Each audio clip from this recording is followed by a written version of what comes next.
alaikum warahmatullahi wabarakatuh, and welcome to another episode of Generation Y. I'm your host Shabnam. And I'm Adam. Adam was in last week talking about the keys to happiness. And just to recap very quickly, there were three main parts of happiness that you touched upon. Yes. Is that right? Yes. Now I have to test my well, memory. there was more than three, but there was encompassing everything. There was three. Okay, fine. So the first one, I think, from what I remember, was let me get this right. First one was being thankful. Yes. When receiving a blessing. Yes. Another one Something was good, yeah. being patient when being tested. Yep. And the third one was, I remember. Oh, what was it?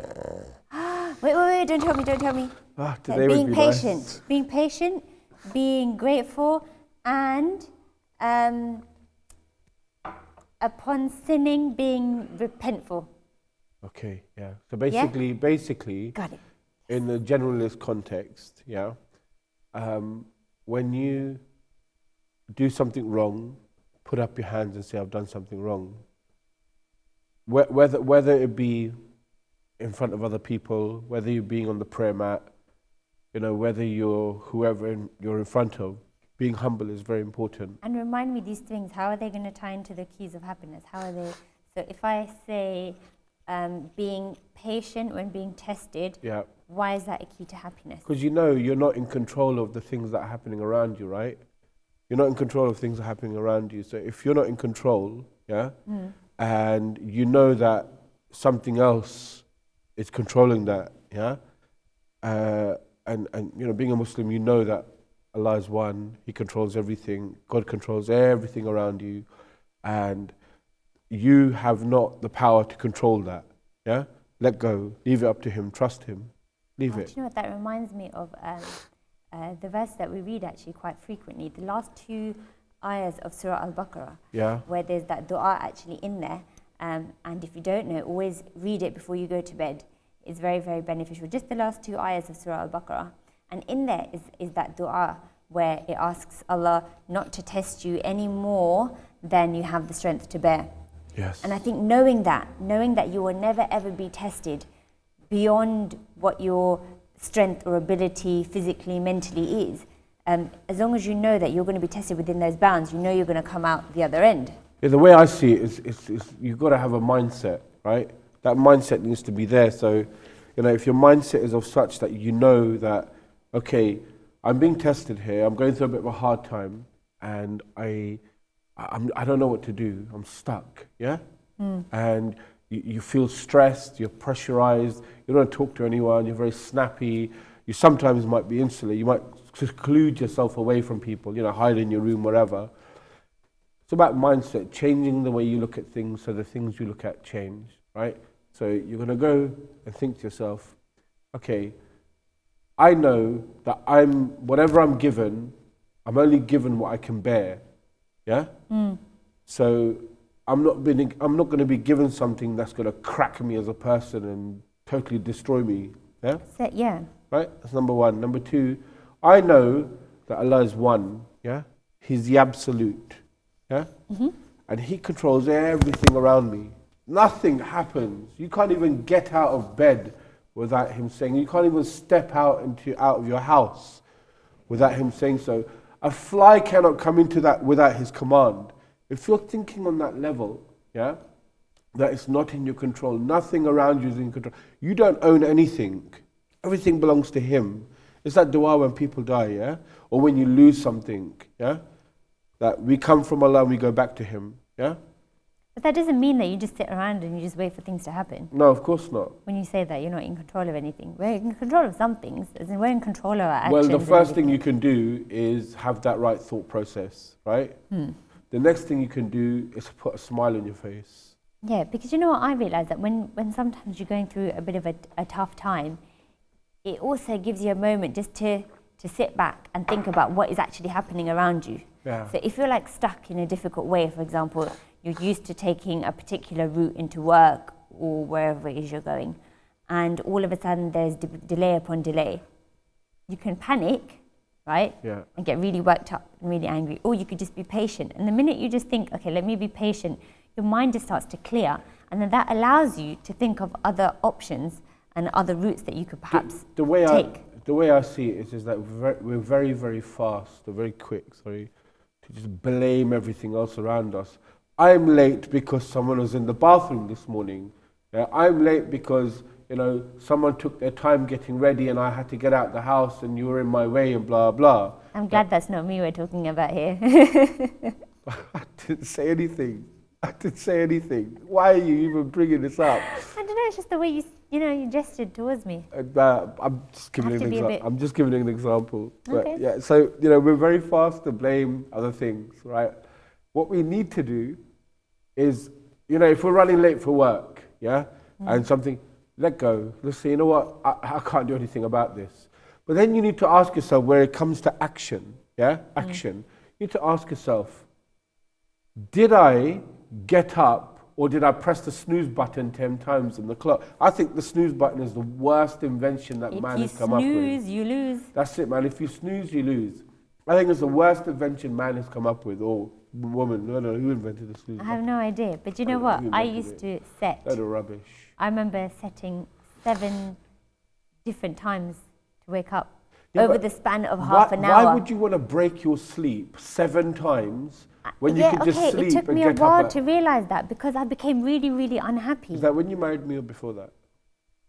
Don't answer that question. Anyway, so as I was saying, so don't look to blame others. Ask yourself the question, say, look, have I done everything to get to where I want to on time? Do you know that delay, you talk about that and having those 7, but I realized that actually I was just delaying myself. And I was becoming more and more unhappy because you realize it's close to the time you really do have to get up. Of course. And then you're just stressing that whole time. Like, oh, okay, it's another 20 minutes to go, another 10 minutes to go. Yep. I was much happier when I thought, I'm just going to put the one alarm on and this is the time I'm going to get up and everything will be absolutely fine because I've planned it and I've done it and this is it. Of course. So, why would you want to blame other things around you? Yeah? Because come on, be real with yourself. Yeah? Part of moving on, part of moving forward with life, is about accepting, about being real. I like people who are real, yeah? Mm-hmm. I really don't like fake people around. I like people who are real. So if you're real, say, you know what, that was my fault, I need to do better. I know someone, no matter how hard he tries, he gets to places late. And sometimes he gets early and it's like the biggest thing ever for us. It's like, big wow. achievement, isn't it? Yeah, it's like, wow. It's like date for the diary. Yeah, seriously. It's like, wow. That celebration. But this guy, he just... Do you know what? No matter how hard he tries. I'm going to ask all our viewers, okay? When is a time that you have really, really, really tried? You always try, but something always tends to go wrong. Are you known for that's the person who's always XYZ on something, or really late for something, or really, and it's starting to make you unhappy? What are those things? Give us a call. The number is there. We are live. Remember, this is your show, and maybe we can work out ways to try and untangle it all. How's that? Yeah. Actually, if you are one of these people that just by default get everywhere late, you just happen to turn up late for some reason, yeah? And you don't know why it happens. And it's making you really, really unhappy. Yeah, and you phone us. You can't just do things on time. Phone us, let us know your little story and we'll try and give you a solution, yeah? Yeah. Right, we're not all perfect. We're not all perfect, but obviously we're going to talk. But 2 brains are better than 1. Yeah, of course, but we're going to talk from experience here, yeah? And experience is another, mistakes is another word for experience, and vice versa. Okay, so being thankful and grateful when receiving a blessing. Yes. You know, that only happens, or you can only do that and be happy and be thankful if you realize it's a blessing in the first place. Say that again? You can really only be thankful or grateful if you realize that it's a blessing in the first place. Mm-hmm. Like you've just had that cup of tea or coffee. What is that you're drinking, by the way? Black liquid. I didn't get one. You didn't ask for one. I didn't make it. So you might just be sipping that and not really be truly thankful or grateful for it. Yeah. Whereas if I had one, I might be really, really thankful for Oh, one. trust me, I'm saying Alhamdulillah to this one, man. Trust me when I say But this. you see what I mean? So if you appreciate something, if you value something, then only you can be thankful for it. Yes, Right? I fully agree. So it could be, Like I'm thankful for you. thank you, Welcome. alhamdulillah. Welcome. But do you know what?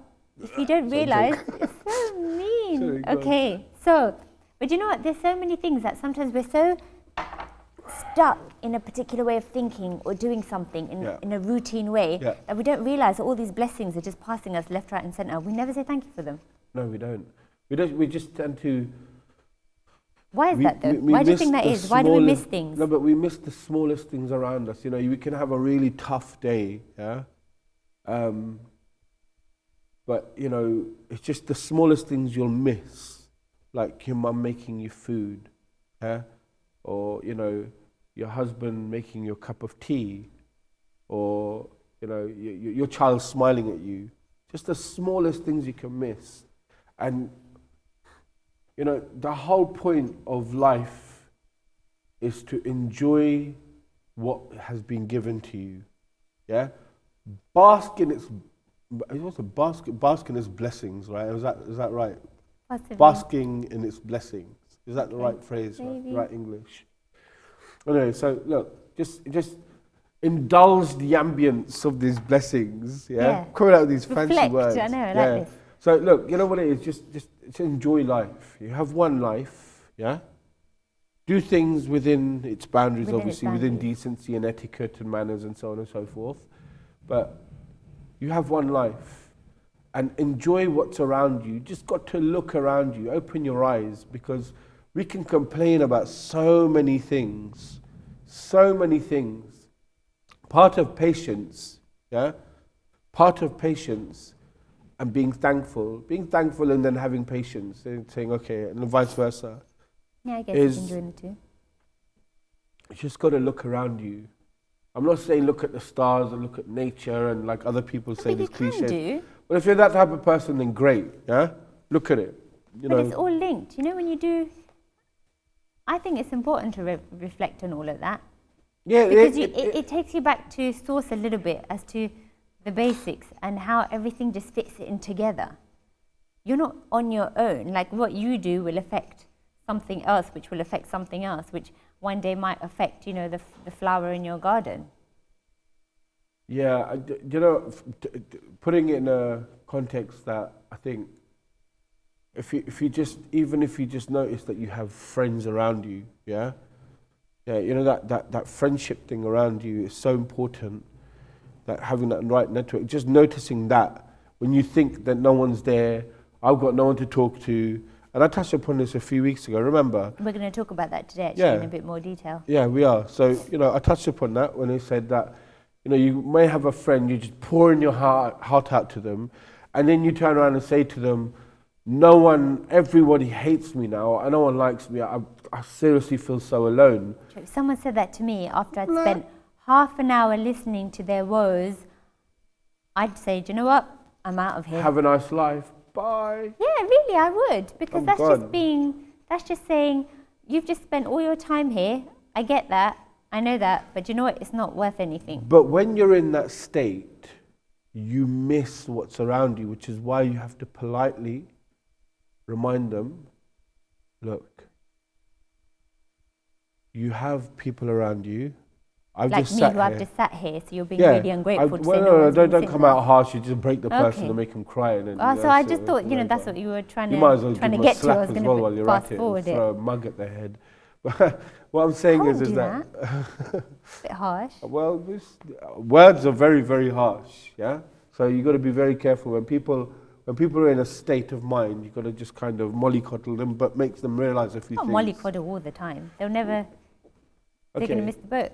So look, we're going to go on a break in a minute. Yeah. Okay. We've got 1 minute to go to a break, but we want to wrap this up here. Yeah. Okay. So being patient, yeah, and being thankful is very, very important. Just notice the things around you that you have. List them down if you can. Yeah. Yeah. Things that you're thankful for. Just do that, And look at that list all the time that you feel sad and depressed. And between, do you know what, and between now and the break, if you can call us and tell us now that you've thought about it, just give yourself 2-3 seconds very quickly, and just the first 3 things that come to mind that you can say thank you for, let us know.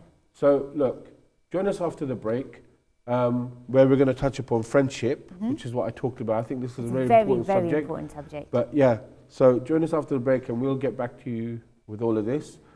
But Assalamu alaikum wa rahmatullah for now. We'll see you in a moment. Stay tuned. Don't go anywhere.